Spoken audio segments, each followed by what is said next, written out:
Hello my dear future class. तो कैसे हैं आप सब। आज हम डिस्कस करने वाले हैं क्लास 11 का बहुत इंपॉर्टेंट सा कॉन्सेप्ट जिसका नाम है हेस लॉ।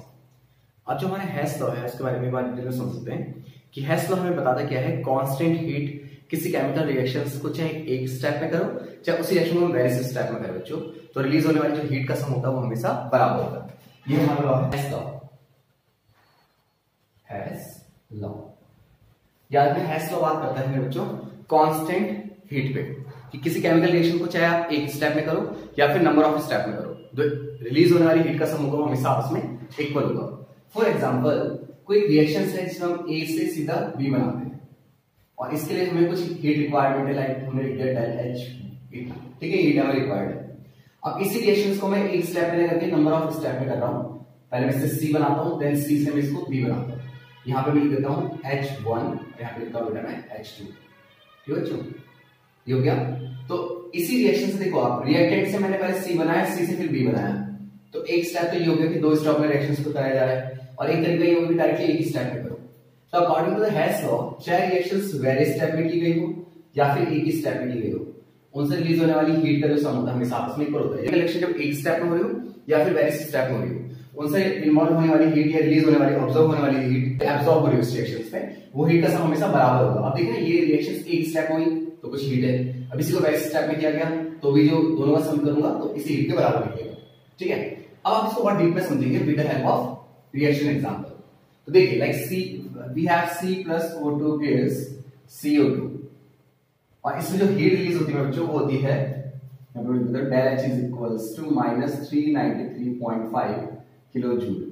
ठीक है, अब ये रिएक्शन एक स्टेप में carbon plus oxygen gives carbon dioxide.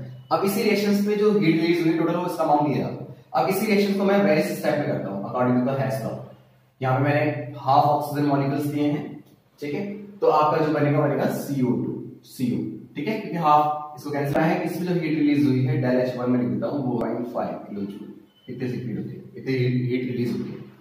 अब हमारा फाइनल प्रोडक्ट तो बना नहीं, फाइनल प्रोडक्ट हमारा CO2 है, तो फिर CO की रिएक्शन फिर से किससे कराते हैं, हाफ O2 से। अब आप देखेंगे यहां पे हमारा जो बन रहा है वो बनेगा CO2, क्योंकि ये हाफ हाफ से कैंसिल हो जाएगा, एक ऑक्सीजन इसके साथ अटैच होगा तो CO2 बन गया। तो ये हमारे पास डेल H2 हो गई, इसमें होता है 283 किलो जूल 0.0 है ना, 283 माइनस का माइनस की माइनस। ठीक है ना, तो अब क्या होगा बच्चों, इसमें देखो आप कि जो हीट का जो सम है, टोटल जो हीट का सम होगा यानी जो डेल H होगा। अब रिएक्शन वाली एक ही स्टेप हो रही है, इतनी हीट रिलीज हो रही है, और इस वाली रिएक्शंस में दो स्टेप रिएक्शंस हुई है। देखो कार्बन ऑक्सीजन साथ मिलकर कार्बन डाइऑक्साइड बना, लेकिन दो स्टेप में बना रहा है। इस कंडीशन में हीट का जो सम होगा del H1 plus del H2 के बराबर ही आ रहा होगा। अब आप देखिए यहाँ पे जो हीट थी वो थी माइनस का 393.5, उधर पे आप देखिए वो हमारे पास है माइनस का 110.5 प्लस माइनस का 283.0। अब इनको सम कर दीजिए, 393.5 इज इक्वल्स टू सम कितने 110.5 माइनस 283.0, तो यह आ जाएगा 393.5 इधर भी माइनस का 393.5 इधर भी, तो दोनों तरफ से हीट क्या है बराबर। बस ये हेस लॉ है। हेस लॉ कहता है किसी केमिकल रिएक्शंस को आप चाहे एक ही स्टेप में करो चाहे उसी रिएक्शंस को नंबर ऑफ स्टेप में करो, जो रिलीज होने वाली या फिर जो इवॉल्व होने वाली रिएक्शन में जितनी भी हीट होगी या ऑब्जर्व जो हीट हो रही होगी वो उसका सम हमेशा आपस में बराबर होगा, है ना, सेम है। इसके कुछ और एग्जांपल प्रैक्टिकल मैं आपको बता दूं, लाइक किसी आपने मान लो किससे आपने 20,000 रुपए लिए, ठीक है, अब आप उसको वापस लौटाने का तरीका बता रहा हूं मैं आपको। या तो आप उसको 20,000 रुपए टोटल वापस कर दो एक ही स्टेप में, या तो फिर पहले आप उसे 10,000 रुपए दो, देने के बाद फिर से 10,000 रुपए आपने इंस्टॉलमेंट बना ली, मैं आपको जो रिटर्न करूंगा वो 10,000 के रिस्पेक्ट में दूंगा। तो देखो पैसे तो उतने ही रहेंगे ना आपसे वापस, इसमें कोई अगर वो आपको दोस्त को इंस्टॉलमेंट वगैरह ना ले रहा हो, अगर आपसे कोई इंटरेस्ट वगैरह ना ले रहा हो, ठीक है ना। तो ये एग्जांपल था उसका। हेस लॉ कहता है कि कोई केमिकल रिएक्शंस चाहे एक स्टेप में हो रही या फिर वेरियस स्टेप में हो रही हो, उनसे रिलीज होने वाली हीट या एब्जॉर्ब होने वाली जो हीट होती है उनका सम हमेशा आपस में बराबर होता है ना, चाहे रिएक्शन को एक स्टेप में करो चाहे उसको वेरियस स्टेप में करो। यहाँ पे आप देख रहे हैं C+O2 CO2 बना रहे हैं, इतनी हीट रिलीज हो रही, यहाँ पे CO2 बनने के लिए वेरियस स्टेप यूज हुए, लेकिन हीट का सम हमेशा क्या है बराबर है, जैसे कि मैंने आपको शो भी किया। चलिए इस पे लगाते हैं इसके न्यूमेरिकल्स।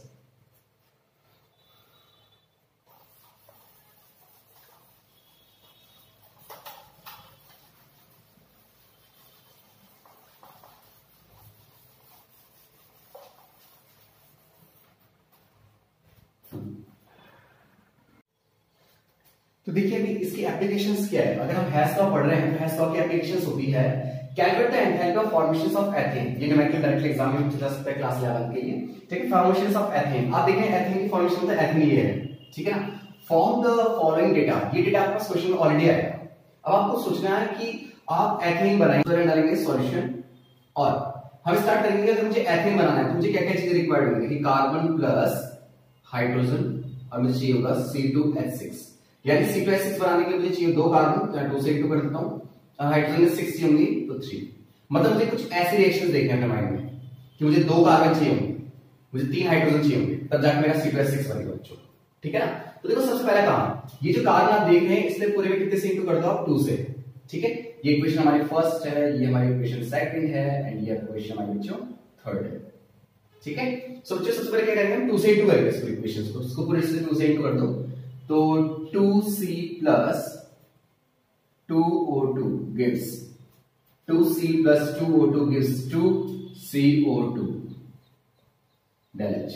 जब 2 से इंटू करेंगे 393.5 p, तो 2 5 10, 3 2 6 7 माइनस का 787.5, ठीक है, किलो जूल। ये किससे इंटू करेंगे इसकी 2 से इंटू कर दी पूरी 5 में, है ना। 5 से 10 हो तो कितना आ जाएगा, चलिए तो इससे जब इंटू करेंगे तो आ जाएगा माइनस का 787.0 किलो जूल, इतना आ गया। ठीक है, 2 से इंटू करिए, जब भी आप इंटू करेंगे यहाँ पे तो उसके एंथैल्पी में इंटू जरूर करनी है आपको। देन उसके बाद आपने क्या करना है, हाइड्रोजन के साथ देखिए कितने से इंटू है 3 से, तो इस पूरे को 3 से इंटू कर दीजिए।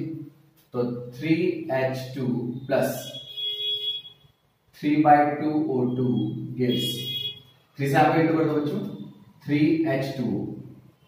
जब 3 से इंटू कर देंगे तो यहाँ पे भी 3 से इंटू करनी होगी आपको, यहाँ पे 857 माइनस 857.4 किलो जूल। ठीक है, हमने कितने से इंटू कर दी इसकी, हमने इसकी इंटू कर दी कितने से 3 से, यहाँ पे 3 से इंटू, यहाँ पे 3 से इंटू, यहाँ पे 3 से इंटू, ये बन गया। अब देखो जो मुझे चाहिए 2 कार्बन मेरे पास है, 6 हाइड्रोजन मेरे पास है, आप बस इन दोनों रिएक्शंस को इंटू कर दो। देखो हमने क्या किया, मैं आपको बताता हूँ। ये वो डेटा है जिससे मेरा एथेन बन सकता है। सबसे पहले आपको सोचने का एथेन बनेगा कैसे, कार्बन हाइड्रोजन मेरा एथेन बनता है। अब आप क्या करो C प्लस O2 CO2, तो हमने 2 से इंटू कर दी पूरे को, 2 से इंटू कर दिया, फिर मैंने नीचे 3 से इंटू कर दी पूरे को, 3 से इंटू कर दिया।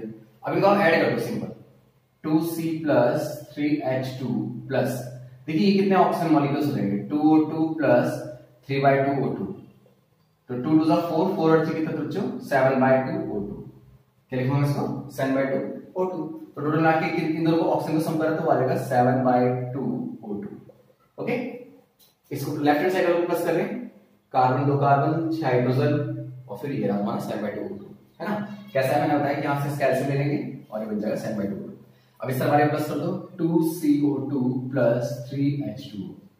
आप कर क्या रहे हैं, आप सिंपल प्लस कर रहे हैं, है ना, दोनों इक्वेशन को। अगर आप प्लस करें तो इनकी वैल्यू को प्लस कर दो del H, जो कि आपका आ जाएगा 0.4 प्लस करना है आपको 0.4, ठीक है, ठीक है 0.41461 किलो जूल। ठीक है, ये भी प्लस हो जाएगी वैल्यूज, तो माइनस का ये भी आ गया हमारे पास। ठीक है, माइनस का 1644.4 किलो जूल वैल्यूज को इनको प्लस कर देंगे साथ साथ, है ना।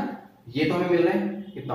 अब देखिए जो एथेन हमारा है वो यहाँ पे है इस तरफ, जबकि एथेन तो मुझे प्रोडक्ट साइड चाहिए, क्योंकि ये तो मेरे रेटेड साइड चाहिए जो मेरे पास है, बट ये मुझे चाहिए प्रोडक्ट साइड में, उस तरफ चाहिए मुझे। तो जब आपको ये उस तरफ चाहिए होगा तो आप क्या करो, इस पूरे को पलट दो, पूरे को इस वैल्यू को उधर लिखो, इस वैल्यू को उधर लिख दो। तो ऐसे लिखेंगे हमसे 2CO2 प्लस 3H2O गिव्स, अरे यहाँ लिखना है C2H6 प्लस 7/2O2, लिखूंगा 7/2O2।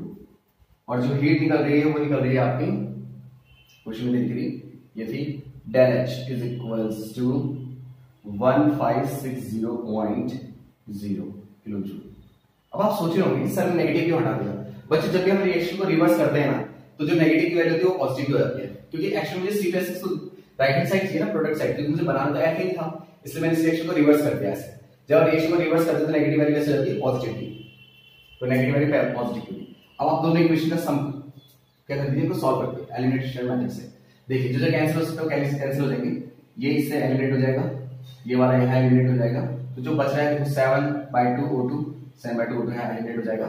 ठीक है, तो आप जो आप बच रहे हैं 2 कार्बन बच रहे हैं प्लस 3 हाइड्रोजन बच रहे हैं, गिव्स आपका बच रहा है C2H6। और जो हीट बच रही है आपकी डायरेक्ट, वो इस दोनों को प्लस करें, हम सिर्फ प्लस कर रहे हैं ना, हमने प्लस प्लस करेगा, जो कैंसिल पे कैंसिल कर दिए है ना, left hand side right hand side करके। अब जो आपकी बच रही है हीट वो बच रही है माइनस का ये जगह 84.4 किलो जूल। ठीक है, तो फाइनली कितनी हीट जो थी आपकी रिलीज हो गई। तो enthalpy of formation of ethane के लिए आपको इतनी हीट जो की वो या तो रिक्वायर्ड होगी या तो फिर वो रिलीज होगी इस केमिकल रिएक्शंस में। I hope you understand. याद रखना ये हमारा फाइनल आंसर है। अगर आपको एक कोई डाउट है तो बार बार इस वीडियो को आप इसी को क्वेश्चन को बार बार देखते रहिए, आपको समझ में आ जाएगा। बहुत इजी कॉन्सेप्ट होता है इसके, ठीक है ना।